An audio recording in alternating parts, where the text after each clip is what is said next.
خبر شامل کرتے ہیں لاہور ڈویژن کی۔ السلام علیکم، پی پی سی نیوز کے ساتھ فوزیہ سحر۔ این ٹی ڈی سی ملازمین کا وابٹہ ہاؤس کے باہر مظاہرین کی پاور ڈویژن، پیپکو اور کمپنی سیکرٹری کے خلاف شدید نعرے بازی۔ این ٹی ڈی سی کے انجینئرز اور ملازمین کمپنی بھی پرائیویٹ سربراہان کی تعیناتی اور بورڈ آف ڈائریکٹرز کے خلاف سراپا احتجاج۔ ملازمین اور افسران نے وابٹہ ہاؤس کے خلاف شدید نعرے بازی کی۔ بجلی کی تقسیم کار کمپنیوں اور نیشنل ٹرانسمیشن اور ڈسپیچ کمپنیوں میں پرائیویٹ سربراہان کی تعیناتی اور بورڈ آف ڈائریکٹرز کے خلاف تقسیم کار کمپنیوں کے بعد این ٹی ڈی سی کے ملازمین اور افسران بھی میدان میں آ گئے۔ ہائیڈرو الیکٹرک یونین کے کارکنان ڈاکٹر رمضان برقی، ملک امان اللہ، ندیم سہیل، زاہد فاروق، منور گجر، کلیم اللہ مغل کا کہنا ہے کہ ہمیں کمپنی سیکرٹری فرید اقبال اور جی ایم ایچ آر منظور نہیں۔ ہماری اعلیٰ حکام سے اپیل ہے کہ فوری طور پر کارروائی عمل میں لائی جائے۔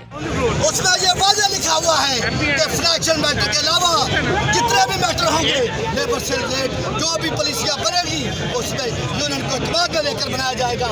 کیا جب یہ ای وائی آیا ہے کیا کسی کو اعتبار میں لیا گیا ہے؟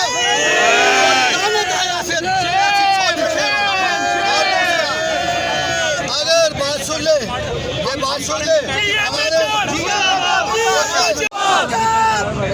آج ہم یہ چیز کو بتانا چاہتے ہیں، بات سن لیں، آج ہم رسم نہیں، یہ کوئی رسم نہیں ہے، آج ہم نے یہ فیصلہ کر کے جانا ہے کہ ہم نے ان کو کس طرح روکنا ہے۔ یہ کوئی دیکھے آج